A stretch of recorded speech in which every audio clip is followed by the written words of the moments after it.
लड़ती बकरियां और सियार की कहानी। यदि आप मेरे चैनल में नए हो तो मेरे चैनल को सब्सक्राइब करें, शेयर करें और लाइक करें। धन्यवाद। बहुत समय पहले की बात है। एक जंगल में किसी बात को लेकर दो बकरियों के बीच झगड़ा हो गया। इस झगड़े को वहां से गुजर रहा एक साधु देख रहा था।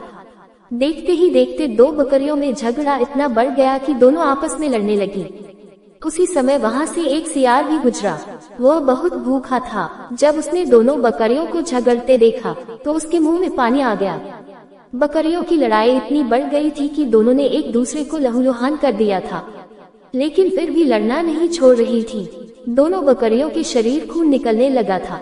भूखे सियार ने जब जमीन पर फैले खून की तरफ देखा तो उसे चाटने लगा और धीरे धीरे उनके करीब जाने लगा। उसकी भूख और ज्यादा बढ़ गई थी। उसके मन में आया कि क्यों न दोनों बकरियों को मारकर अपनी भूख मिटाई जाए। वहीं दूर खड़ा साधु ये सब देख रहा था।